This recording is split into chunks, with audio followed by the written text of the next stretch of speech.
चलो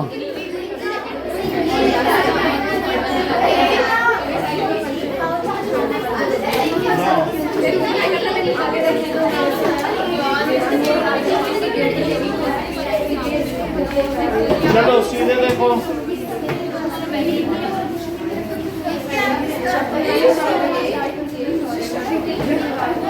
इसका तुमने 65 किया Now, a screw has a rectangular play field whose breadth is 2/3 of the length. तो ये rectangular play field है। ये देखो, और इसकी breadth, अगर ये length x है, तो इसकी breadth क्या 2/3 है? ठीक है। Now adjacent of this right isosceles triangle of piece, तो इसके बगल में एक राइट आइसोसेलेस ट्रायंगल है, राइट भी है और आइसोसेलेस भी है, ठीक है। Now near by hardware sales shop comes forward to donate 200 metre of wire, तो नियर बाय हार्ड तो 200 मीटर वायर इसको मिल रहा है। ये भी 2/3x है, ये भी x है। हाँ, क्या आप क्या बता रहे हैं इनको कि नहीं होगा x? क्या बताया आपने इनको? मतलब राइट आइसोसेलेस में क्या क्या साइड्स बताई आपने? तो क्या बताया अभी आपने कि क्या क्या होंगी साइड्स? बताओ, क्या अभी बता रहे थे? कुछ सुनाई पड़ा था कि सर राइट आइसोसेलेस में होगा, सही आंसर था, बताओ। तो नाउ लेंथ हमने x ले ली है। If the total length of wire required is 630 metre, तो ये x है, ये x है, ये कितना है 2/3x, और हमें टोटल लेंथ ऑफ वायर चाहिए। तो हमने ये देख लिया है कि which is to be developed as rose garden, तो ये प्लेग्राउंड है और ये रोज गार्डन है। तो हमें इसको क्या करना है बताइए? Find linear equation if length of ground is x metre, तो total length of required is 630 metre है। तो और वो किसके लिए दिया गया है? प्लेग्राउंड के लिए लिया गया है कि if the length of ground is x metre, come forward to donate 200 metre for rectangular playground है, adjacent to it isosceles triangle is placed. अब इसमें ये नहीं बता रहा है कि चारे सब जगह करना है वायरिंग, ये किस तरह से करनी है, ये तो नहीं बता रहा है। तो हम ये मान लेते हैं प्लेग्राउंड पे वायरिंग करनी है, ठीक है। ये तो इसने नहीं कहा है कि total length of wire required for fencing the ground, और बगल में रोज गार्डन है, गार्डन नहीं बोल रहा है, फेंसिंग द ग्राउंड बोल रहा है कि नहीं? तो ग्राउंड तो यही है ना। तो फेंसिंग द ग्राउंड के लिए क्या करोगे? पेरीमीटर ही लिख दिया जाए, तो बोलो x है तो 2l+b लिया जाए, और यही पेरीमीटर होता है। और इसके लिए उसको कितना दिया गया है? 630। तो अब बताइए, लेंथ को x ले लिया और ब्रेथ को कितना ले लिया जाए? 2/3x is equal to 630। अब इसमें से x कॉमन ले लूं, तो 2 भी कॉमन और x भी कॉमन, तो अंदर ये क्या 1 + 2/3 बच जाएगा। और अब यहाँ देखिए, अगर LCM 3 रहा तो यहाँ कितना आ गया बताइए? दैट इज इक्वल्स टू 3 और प्लस 2, ये 2x इज 630, सो 5/3 और into 2x is equals to 630। तो इससे क्या हो जाएगा? x यहीं रख दो और क्या आ जाएगा बताइए? ये डिजायर्ड लीनियर इक्वेशन है। इतना कर दोगे तो पहले का आंसर हो गया, ये फर्स्ट का आंसर है। अब सेकंड देखो कि वास्तव में लेंथ कितनी है, तो x को क्या कर देना चाहिए? 630 × 3 और नीचे 2 × 5 कितना होता है? 10। तो 10 से 0 गया, 3 3 जा 9 और 3 6 जा, तो x की वैल्यू 189 मीटर हो गई। अब देखिए, find the number of rose sapling to be purchase. हाँ सर, हम अगर ये लिखेंगे कि 2x 2x plus 2x plus 4y3x, इस 2 का इसमें भी मल्टीप्लाई और इसमें भी, तो 2/3 तो नहीं हो सकता ना, 2 बाहर है। अब जरा देखिए, find the number of rose saplings if each saplings 2 metre square line पर लगना है। एक सैपलिंग के लिए 2 मीटर स्क्वायर लाइन, तो पहले इसकी एरिया निकालो। तो एरिया ऑफ रोज गार्डन क्या होगा? That is half into base 2/3x है, तो हाफ इंटू बेस और इंटू हाइट, और हाइट भी कितनी है? 2/3x। तो ये कितना हो जाएगा? 2 से 2 कट गया, और बोलो ये क्या 2/9 आया और x स्क्वायर आया। अभी तक x का पता लगाया जा चुका है, वो कितना है? 189। और 189 दो बार लिख दो, तो 9 से इसको कट करो, 9 21 और 21 2 जा 42 इंटू 189। ये तो रोज गार्डन का एरिया हो गया। और एक सैपलिंग के लिए कितना एरिया चाहिए? 2 मीटर स्क्वायर। तो नंबर ऑफ सैपलिंग्स कितना होगा? Number of saplings it is equals to total area upon area for 1 rose. तो जरा देखो टोटल एरिया कितना आ गया है? 42 इंटू 189, और एरिया फॉर 1 रोज क्या 2 है? 2 से इसको काटो तो कितना आ गया? 21। अब 21 से इसको मल्टीप्लाई कर दो, तो इससे ये पता चल जाएगा कि कितने रोज लग सकते हैं। तो 189 में मैं किससे मल्टीप्लाई कर दूँ? तो 189 और इसका डबल कर दो, तो 2 9 या 18, 2 8 या 16 और 17, 2 1 जा 2 3, तो 9 6 9 3 3969 3969। और अब देख लें, find the difference between area of playground and the rose garden. Area of playground कितना आया है और इसको भी निकालो जरा, और एरिया ऑफ रोज गार्डन भी निकालो, दोनों निकालो। अच्छा, एरिया ऑफ रोज गार्डन यहाँ से आ जाएगा क्या? इसको मल्टीप्लाई करो, 189 इंटू 21 किया है, 2 से और कर दो तो यही आ जाएगा, 2 9 या 18 और 2 6 7 9 3 8, तो 7 9 3 8 मीटर स्क्वायर। और बोलिए area of playground that is, इसके लिए हाँ बोलो, क्या बोल रहे थे अभी आप? एरिया ऑफ प्लेग्राउंड बेटा, एरिया ऑफ प्लेग्राउंड वो बोल रहा है, उसको बोलने दो। हाँ बेटा, ये लगातार करप्ट कर रहे हैं तेज बच्चों को, वो भी कर रहा है। बोलो, उधर बैठो ना जाके, कहीं इतनी जगह बची है, कहीं भी बैठो जाके, तुम भी कहीं भी बैठो जाके, अभी आते ही। तो एरिया ऑफ प्लेग्राउंड, यहाँ आके बैठिए, इधर बैठिए, आप भी इधर आओ अनमोल। एरिया ऑफ प्लेग्राउंड उसको बता सकता है रिया को कि इसका क्या आंसर है, अब हमें नहीं बता रहा है।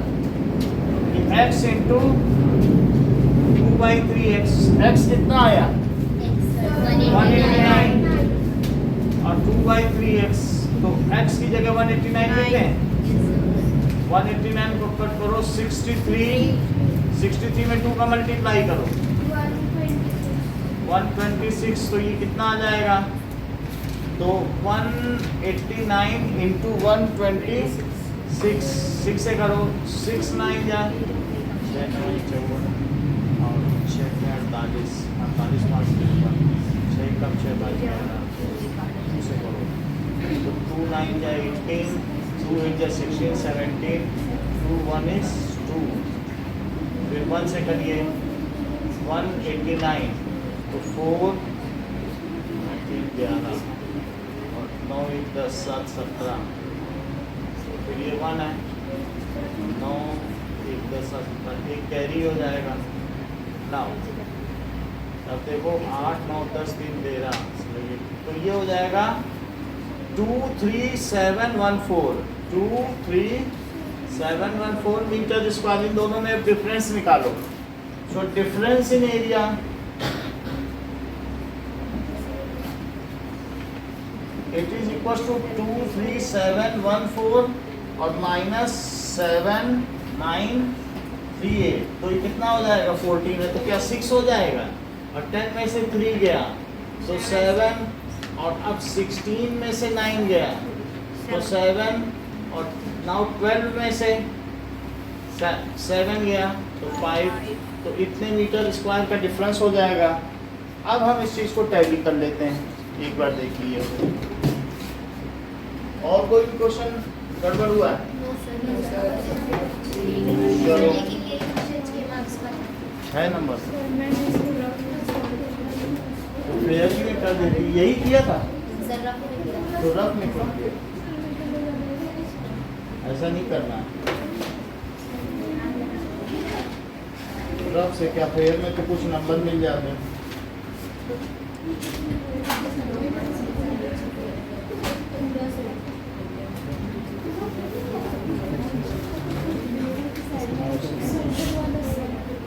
हाँ कुछ ना कुछ तो सही होता है, 2-3 नंबर में मिलते हैं। करो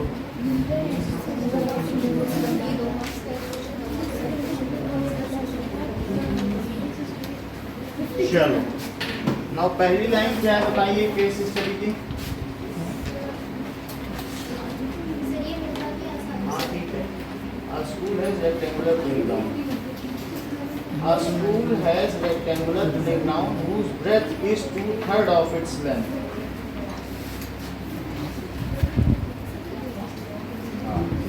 Now, देखो 2 और 2 मीटर स्क्वायर था रिमेनिंग परचेज अभी आ जाएगा।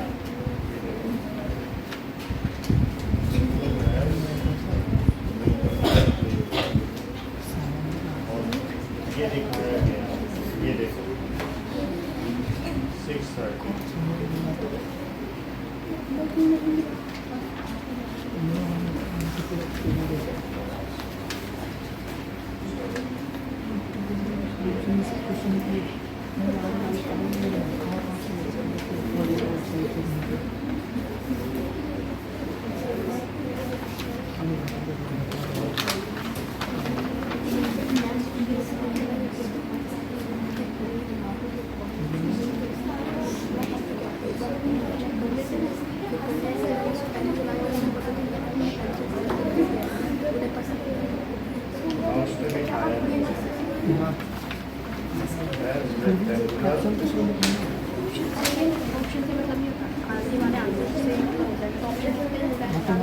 Playground whose breadth is 2/3.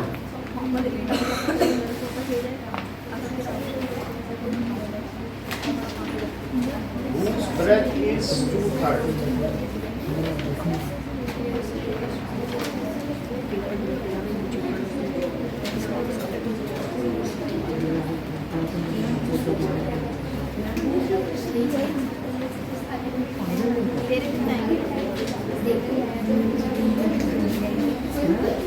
ये आ गया क्वेश्चन। सो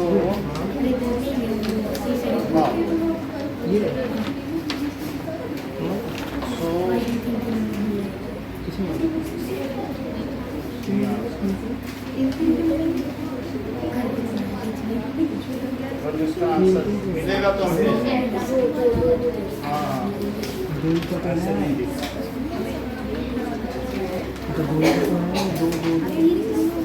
चलो ठीक है, ओके। अब बताइए हिंदी में क्या है, और बाकी आप लोगों ने कर लिए थे स्क्वायर रूट ये सब कर लिए। कल जो शाम को कराए थे उसमें से कुछ आया था? आया था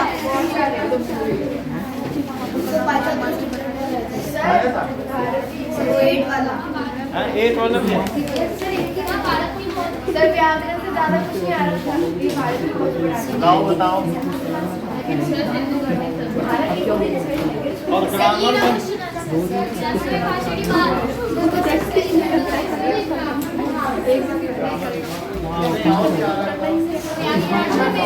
हमारे डिस्कवर आपको बोला ही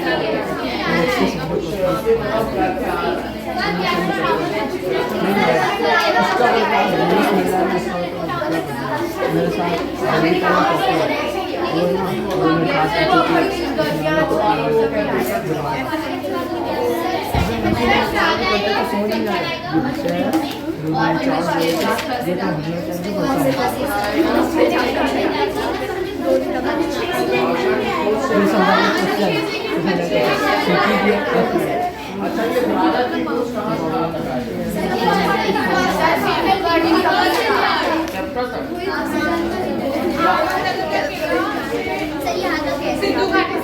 ना ये करा दें, थोड़ा इसको पढ़ा देते हैं ना तो कुछ काम आ जाएगा। पिछली बार आ गया था काम में ना? सर आ गया था। मैं तो कर दूँगा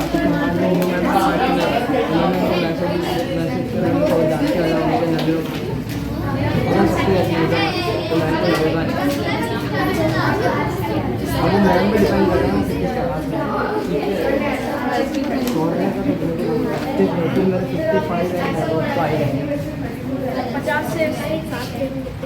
लेकिन हमने तो भारत की खोज ही पढ़ाया था, ग्रामर आप लोग बता नहीं रहे हो।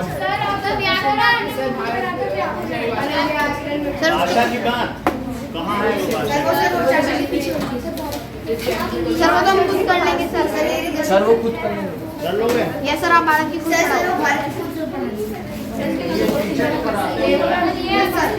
चलो ओके, नाउ सुनिए।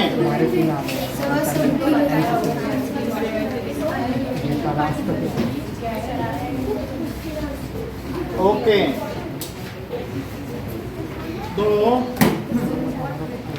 यहाँ तक हम लोगों ने देख लिया था कि अहमद जिले का वह कक्ष जहाँ 42 से 45 में जवाहरलाल नेहरू को रखा गया था, रूम नंबर 8 यहाँ दिखाया गया है।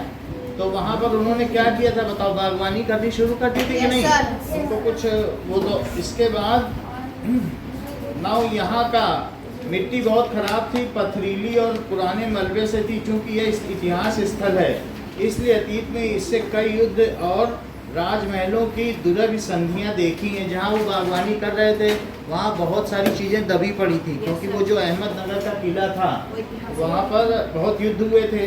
तो इससे जुड़ी एक घटना आज भी याद आती है। ये घटना है चांद बीबी नाम की एक सुंदर महिला के साहस की कहानी, जिसने इस किला के रक्षा के लिए अकबर की शाही सेना के विरुद्ध हाथ में तलवार उठाकर अपनी सेना का नेतृत्व किया था। तो इस यहाँ की जो अहमदनगर का किला है ये पहले चांद बीबी नाम की महिला का था, और परंतु में उसकी हत्या उसके ही एक आदमी ने कर दी। खुदाई के दौरान हमें ज़मीन की सतह से बहुत नीचे दबे हुए प्राचीन दीवारों के हिस्से, गुंबदों और इमारतों के ऊपरी हिस्से मिले। हम बहुत दूर नहीं जा सके क्योंकि वहाँ न हमें अधिकारियों की मंजूरी मिली न काम करने के साधन थे।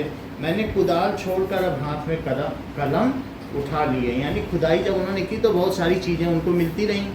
किसने लड़ाई की थी बताओ अकबर से? चांद बीबी ने। और जब तक मैं आज़ाद नहीं हो जाता और कर्म के माध्यम से वर्तमान को अपने अनुभव का हिस्सा नहीं बना लेता, मैं उसके बारे में लिख नहीं सकता। न ही पैगंबर की भूमिका अख्तियार कर मैं भविष्य के बारे में लिख सकता हूँ। जो इस्लाम के प्रवर्तक थे पैगंबर, तो वो भविष्य के बारे में बता देते थे। तो वो कह रहे थे हम तो पैगंबर नहीं हैं कि हम आगे का बता दें। बचा रहता है अतीत, पर मैं उसके बारे में किसी इतिहासकार या विद्वान की तरह लिख भी नहीं सकता, क्योंकि मैं तो कोई विद्वान भी नहीं हूँ। तो मैं पहले की तरह आज के विचारों और क्रियाकलापों के साथ संबंध स्थापित करके ही कुछ लिख सकता हूँ। गेटे ने एक बार कहा था कि इस तरीके का इतिहास लेखन अतीत के भारी बोझ से एक सीमा तक राहत दिलाता है। जब हम आज की बात करते हैं तो उसमें हम अतीत के बोझ से हल्के हो जाते हैं। कुछ लोग कहते हैं कि ऐसा इतिहास लिखो कि पीछे का रिलेट करते हुए चलो, लेकिन जो सिर्फ आज का देखते हैं, क्योंकि जो हम आज लिख रहे हैं वो भी कल किसी के लिए इतिहास ही बन जाएगा। हर पल बीत जाता है वो इतिहास हो जाता है कि नहीं? तो ये वैसा इतिहास लेखन लिख रहे हैं कि हम जो देख रहे हैं वो लिख रहे हैं।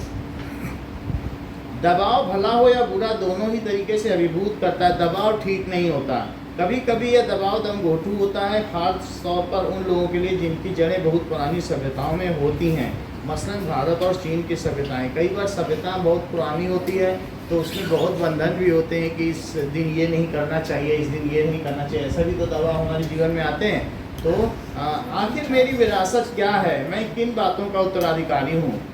क्या उन सबका जिन्हें मानवता ने दसियों हजारों साल के दौरान हासिल किया, उनकी विजयों के उल्लासों का, उनकी पराजयों की दुखद यंत्रणा का, मानव के हैरत अंगेज साहसिक कार्यों का जो युगों पहले से हुई, मैं इन सब का वारिस हूँ। हमारे संस्कृति का जितना भी हुआ है वो उसका साझा प्रयास है जो हमें रिफ्लेक्ट होता है। तो मैं क्या हूँ? हम भारतवासियों की विरासत में एक बात खास है क्योंकि कोई व्यक्ति औरों से एकदम अलग नहीं होता। अलबत्ता एक बात हम लोगों पर विशेष रूप से लागू होती है जो हमारे रक्त मांस और अस्थियों में है। इसकी विशेषता से हमारा वर्तमान रूप बना है और भावी रूप भी बनेगा। इसी विशिष्ट विरासत का विचार और वर्तमान एक लंबे अरसे से मेरे मन में है जिसे मैं लिखना चाहता हूँ। जो घटनाएं होती हैं वो अपनी छाप हम पर छोड़ता चला जाता है और धीरे धीरे उससे व्यक्तित्व का या उस देश के मनुष्यों का निर्माण होता है। हम भले ही उन चीज़ों को नहीं देख रहे हैं लेकिन हमारे दादे परदादे हमारे जो भी हैं पूर्वज उन्होंने देखा है वो हमें वो छाप छोड़ देते हैं, तो वो बढ़ती चली जाती है। बीते हुए सालों में मेरे में अब अगली बात तलाश। बीते हुए सालों से मेरे मन में भारत ही भारत रहा है। मैं बराबर उसे समझने और उसके प्रति प्रतिक्रियाओं का विश्लेषण करने की कोशिश करता रहा हूँ। जैसे आप लोग यहाँ 2 साल पढ़ते हो तो जो मेरा व्यक्तित्व है वो आप में अंकित हो ही जाएगा।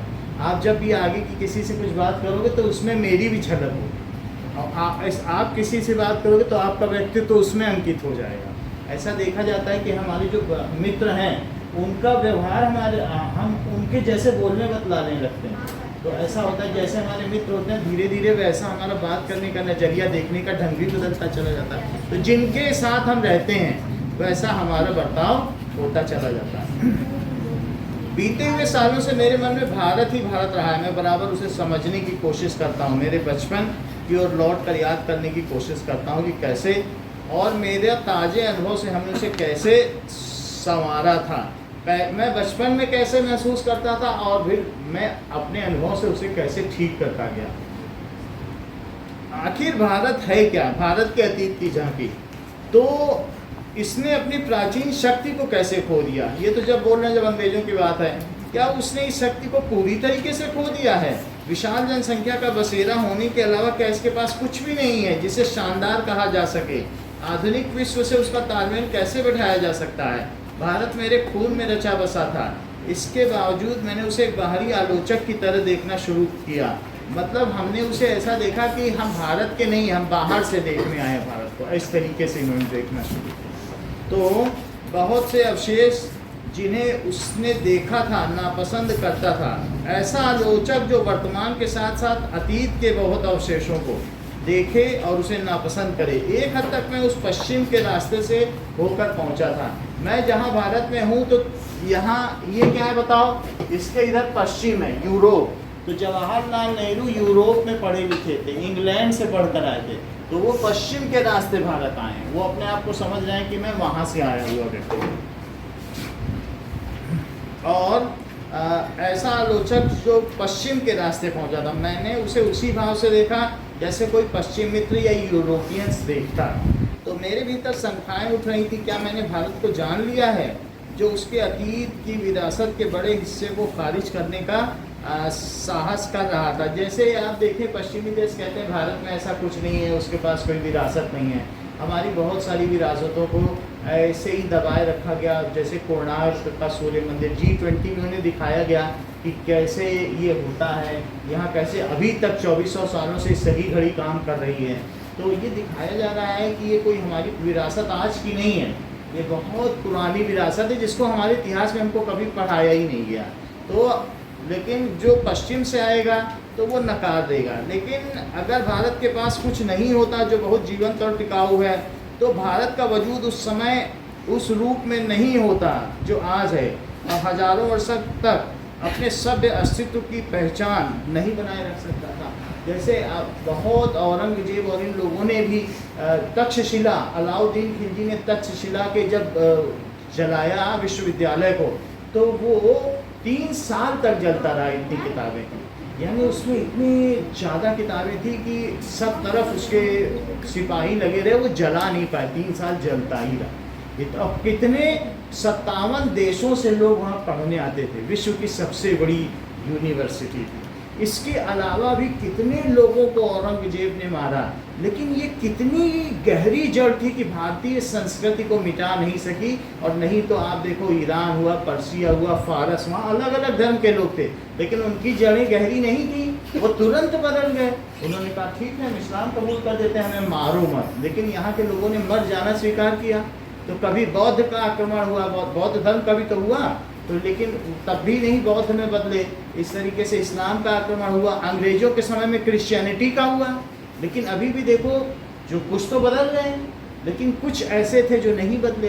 तो इस तरीके से यहाँ की जड़ें कैसी हैं? विश्व ने धर्म बहुत अपनाए हैं और छोड़े हैं, लेकिन भारत ने अपनी संस्कृति नहीं छोड़ी। ये तो हम जानते हैं, क्योंकि ये 5000 साल पहले पुरानी है ईसा से, यानी जीसस क्राइस्ट से कितनी पुरानी है। तो लोग यहाँ पर संस्कृति से ही उनकी पहचान है, वो मर जाना पसंद करते हैं, लेकिन अपनी संस्कृति छोड़ना पसंद नहीं करते। तो मैं भारत के उत्तर पश्चिम में सिंधु घाटी के मोहनजोदड़ो के टीले पर खड़ा था। तो अब यहाँ पर इन्होंने देखा, ये पहले की बात कर रहे हैं, कहीं कभी गए होंगे। तो सिंधु घाटी के टीले पर खड़ा था, मेरे चारों तरफ प्राचीन नगर की गलियां बिखरी थी। क्या तुमने सिंधु घाटी को देखा हुआ है? सिंधु घाटी जमीन की जब खुदाई देखा हुआ, मूवीज में देखा है कि नहीं, कि किस तरीके से जमीन खोदी गई तो दीवार दिखती है, नहीं? तो सिंधु, मेरे चारों तरफ प्राचीन नगर, जिस समय 5000 साल पहले बताया जाता है। साथ ही यह भी कहा जाता है कि प्राचीन और पूर्णतः विकसित सभ्यता थी। उस समय 5000 साल पहले जब लोग कपड़े पहनने भी ठीक से नहीं जानते थे, उस समय 2 मंजिला इमारतें ये इंडस वैली सिविलाइजेशन में हो चुकी थी। और उसी पर ये जो मूवी बनी है ऋतिक रोशन की, सिंधु घाटी की हड़प्पा मूवी बनी है कि नहीं, तो वो कौन सी, मोहनजोदारो, तो उसमें भी दिखाया गया कि 2-2 खंड की और उसमें सिक्के की, तांबे की ढलाई की जाती थी। तो कितना ज़्यादा विकसित हो गया था नदी घाटी सभ्यता, जबकि दुनिया में कोई जानता भी नहीं था उस समय सभ्यता को। तो सबसे पुरानी सभ्यता कौन सी है? इंडस वैली सिविलाइजेशन, सिंधु घाटी की सभ्यता और मोहनजोदड़ो। उस समय 7 नगर थे जो आपस में व्यापार किया करते थे वहीं आसपास ना। फिर बाढ़ आई और उन्होंने वहाँ डैम भी बनाना सीख लिया था, लेकिन डैम में पानी ज़्यादा हो गया तो वो पूरा उसी के नीचे दब ना। साथ ही ये कहा जाता है ये प्राचीन और पूर्णतः विकसित सभ्यता थी। इसमें नाली के निकास की प्रॉपर व्यवस्था थी, इसमें चौराहे थे, बड़े चौराहे थे, गलियां थी, तो सभी गलियां मुख्य चौराहों पर खुलती थी। इस तरीके से ये बताया गया है कि अगर आप वहाँ का नियोजन देखें तो इस प्रकार से लोगों के बैठने के और साथ ही साथ खेल कूद के प्रांगण की भी व्यवस्था थी। तो हर चीज़ ऐसी थी कि नगर के साफ सफाई से लेकर हर चीज़, नालियाँ ढकी हुई थी। तो सिंधु घाटी सभ्यता पर भी एक चैप्टर लिखा गया है। तो सिंधु घाटी सभ्यता पूरी तरीके से विकसित सभ्यता थी।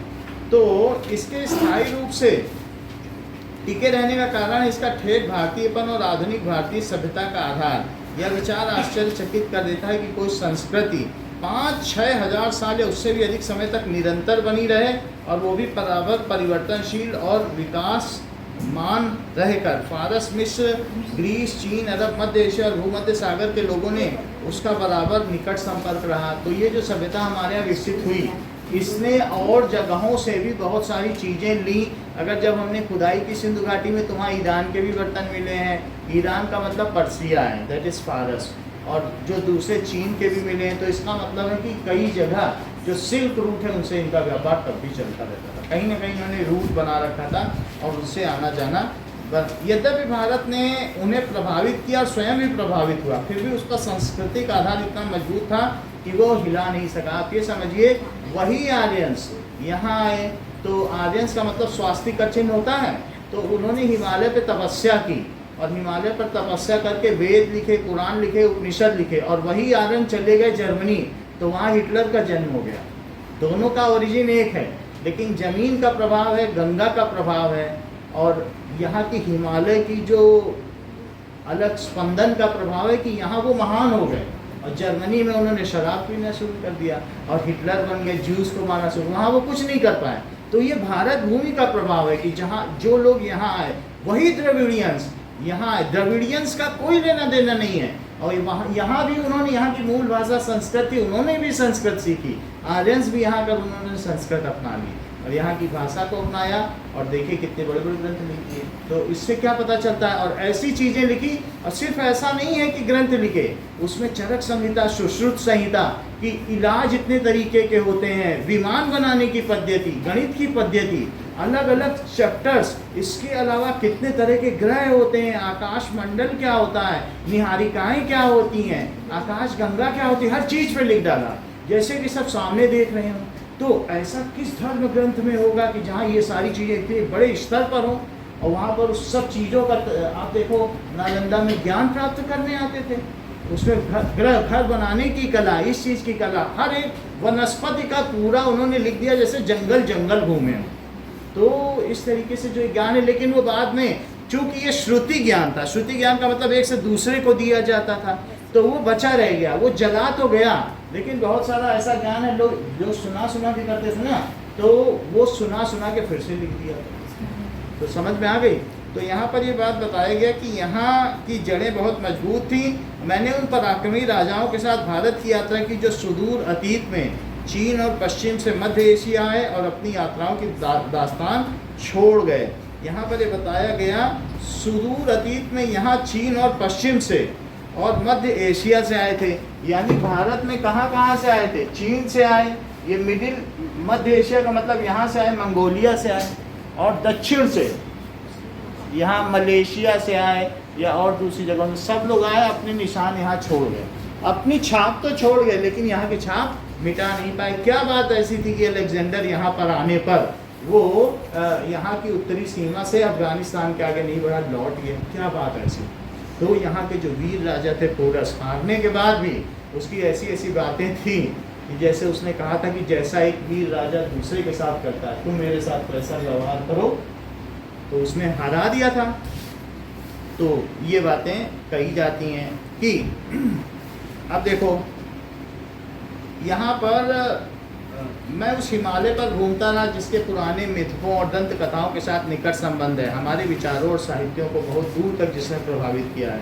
पहाड़ों के प्रति मेरे प्रेम ने और कश्मीर के साथ मेरे खून के रिश्ते ने मुझे उसकी ओर आकर्षित किया। यहाँ से आगे की बात है इंडस या सिंधु, जिसके आधार पर हमारे देश का नाम इंडिया पड़ा। इंडस के नाम पे क्या पड़ा? जैसे इंडस वैली, सिंधु घाटी पड़ती कि नहीं दो पहाड़ों के बीच में, तो इंडस वैली के नाम पे हमारे देश का क्या नाम पड़ गया? इंडिया पड़ गया। और हिंदुस्तान जिसके आधार पर, और हिंद महासागर के नाम पे क्या पड़ा? हिंदुस्तान पड़ गया। और यहाँ के जो हिंद महासागर के ऊपर रहने वाले लोग थे उनका नाम हिंदू पड़ गया। बोले जहाँ हिंद महासागर के ऊपर रहने वाली पूरी सभ्यता, बहुत बाहर से जो आते थे उन्होंने कहते थे जो हिंद महासागर के ऊपर रहते हैं वो सब कौन है? हिंदू। तो कुछ लोग हिंद महासागर के नाम पर रखते हैं और कुछ लोग इंडस वैली के नाम पे इंडिया भी रख के चले गए, अपने मन से जिसका जो नाम पड़ा उसने रख दिया। और कुछ लोग भरत के नाम पर, इसका नाम राजा भरत है। जो राजा भरत अगर हम देखें तो ये पूर्व वंश जो कौरव सेना है ना उसके वंशज थे, तो उनके नाम पे भारत पड़ा। जिन्होंने कहा कि रह मैं तेरे दांत गिनूंगा, सिंह के मुंह खोल कर उसके दांत गिना करते थे। ब्रह्मपुत्र इतिहास की मुख्य धारा से लगभग कटी हुई। अब यहाँ पर पुरानी कहानियों में जीवित उत्तर पूर्वी पहाड़ियों के हृदय में दरारों के बीच में मार्ग बनाती हुई भारत में प्रवेश करती है। अगर आप देखो तो ब्रह्मपुत्र कहाँ से निकलती है? बोलो, असम से निकलती है कि नहीं? और असम से निकल के कहाँ से, वनों से होती हुई भारत में प्रवेश करती है, तो वहाँ से ब्रह्मपुत्र आ जाती है। यमुना, इसके अलावा क्या है बताइए? जिसके चारों नृत्य उत्सव और नाटक के संबद्ध न जाने कितनी पौराणिक कथाएं, यमुना के चारों तरफ भगवान कृष्ण की कथाएं विकसित हैं। और इसके अलावा इन सबसे बढ़कर है भारत की नदी गंगा, जिसके इतिहास के आरंभ से ही भारत के हृदय में अपना राज किया है, लाखों की तादाद में लोगों को अपनी तटों की ओर खींचा है। गंगा की गाथा भारत की सभ्यता और संस्कृति की कहानी है। जितने बड़े बड़े ऋषि मुनिया जो भी हैं वो गंगोत्री, जो गंगा का उद्गम है वहाँ पर उन्होंने बैठकर तपस्या की। तो गंगा को तो सबसे पवित्र नदी माना जाता है। कहा जाता है इसमें कीड़े नहीं लगते, चाहे आप इसको कितने भी समय तक रख लें। तो कीड़ा तो नहीं लगता है, और किसी भी पानी में, दुनिया के पानी में कीड़े लग जाते हैं, लेकिन गंगा जल में कीड़े नहीं लगते। मैंने पुराने स्मारकों और भग्नावशेषों की और मूर्तियों की भित्तियों के चित्रों को देखा। अजंता, एलोरा, एलिफेंटा मुंबई में है और अजंता एलोरा ये मध्य प्रदेश में है। तो इन गुफाओं में देखा, यानी पत्थर को काट काट करके पूरा बना दिया गया, अंदर तक एक गुफा बना दी, इसको देखा गया।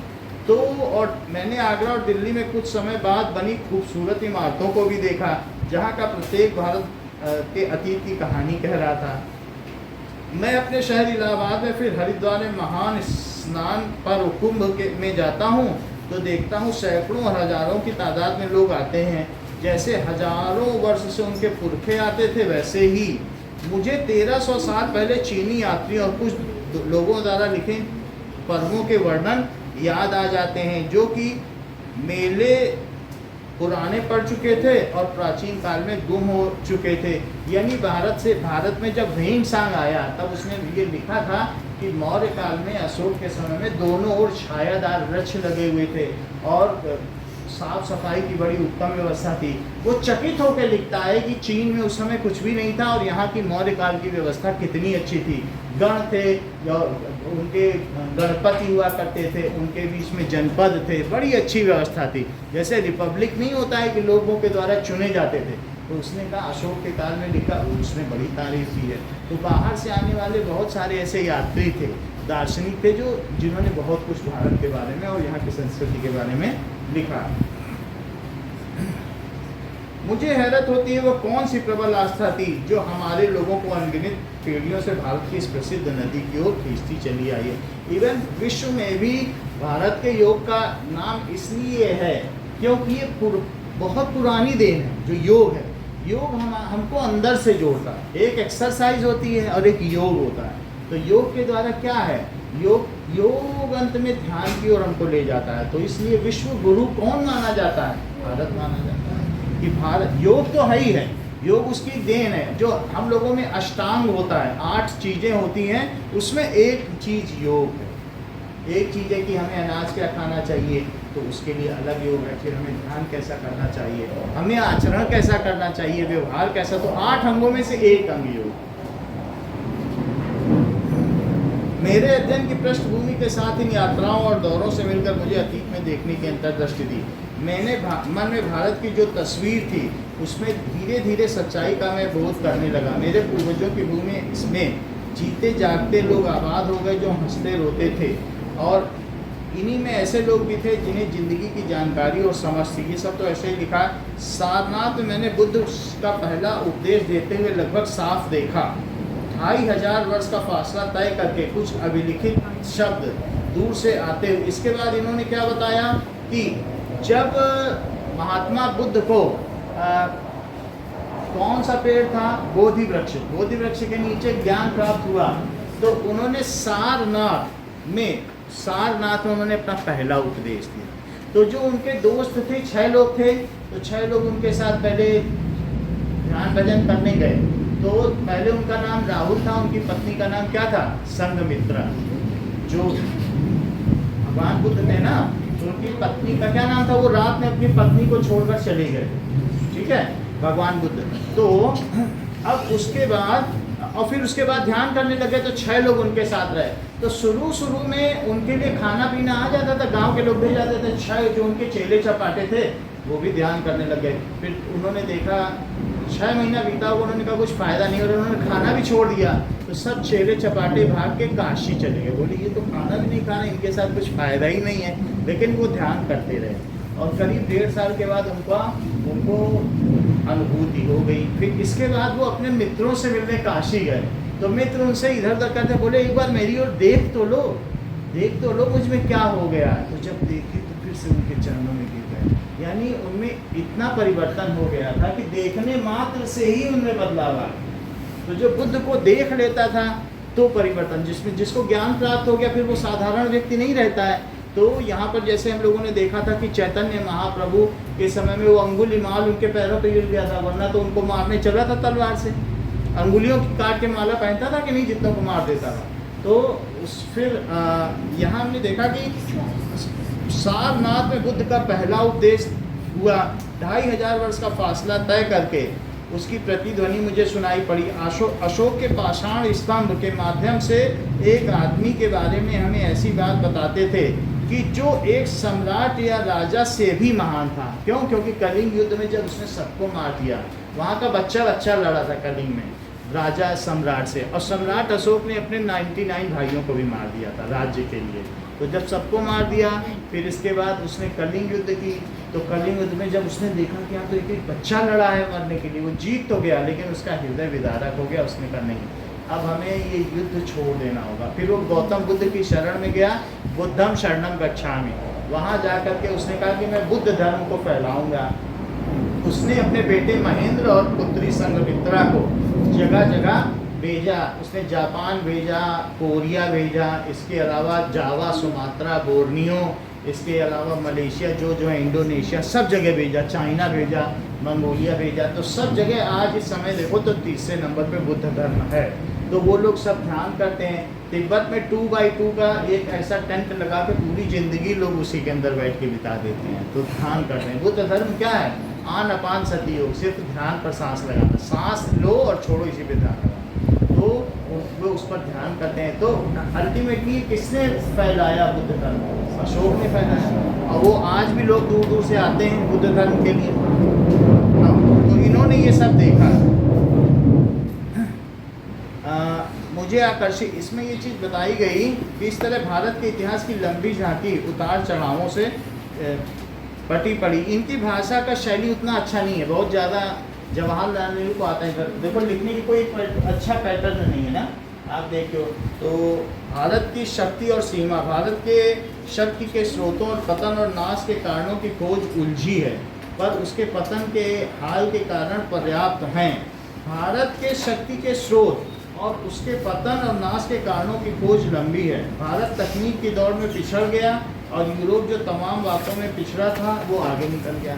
यानी हमारे पास संस्कृति तो थी, लेकिन क्या हुआ कि हमारे ऊपर आक्रमण बहुत हुए और हमने किसी पर आक्रमण नहीं किया। तो भारत ने आक्रमण बहुत झेले और जिसकी वजह से इसका क्या हुआ, संस्कृति का भी नाश हुआ और फिर ये आगे नहीं बढ़ पाया। और यूरोप में तकनीक आगे विकसित होती चली गई, ये कह रहे हैं। इन तकनीकी विकास के पीछे विज्ञान की एक चेतना थी और हौसलामंद जीवनी शक्ति और मानसिकता थी।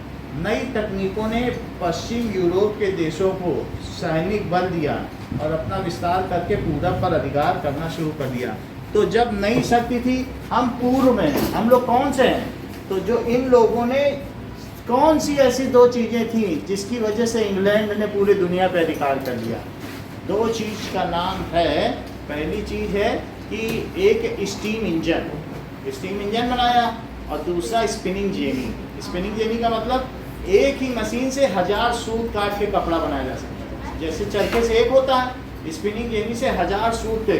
तो फिर वो जब कपड़ा बनाते थे तो उनके लिए जुलाहे टाइप नहीं है, एक साथ कपड़ा बनता था। तो उन्हें कच्चा माल चाहिए था, और कच्चा माल चाहिए तो वो कहाँ से लेंगे? उन्होंने कोलोनाइजेशन शुरू किया, उपनिवेशवाद। यहाँ से वहाँ से 2-2 रुपए का रुई लाओ और 200 रुपए का कपड़ा बेचो। तो उनके यहाँ स्पिनिंग जेनी बन चुका था और उनके यहाँ हाथ से नहीं चलता था, अब स्टीम इंजन है, इंजन से सारी पूरी कारखाने चल रहे थे। फिर रेल के द्वारा भी उन्होंने सब कुछ जोड़ा पूरी दुनिया में। तो ये जो आविष्कार हैं वो इंसान को क्या करते हैं? ताकत देते हैं। और अल्टीमेटली फिर उसके द्वारा उसने, वहाँ के लोगों ने क्या किया? पूर्व पर अधिकार करना शुरू कर दिया। जीवन की लालसा, अब यहाँ पर ऐसा क्यों हुआ, इस बुद्धि को सुलझाना ज़्यादा मुश्किल है, क्योंकि पुराने समय में भारत में मानसिक सजगता और तकनीकी कौशल की कमी थी। बाद की सदियों में इसमें गिरावट होने लगी। इतना ही रखिए। ये किसकी है?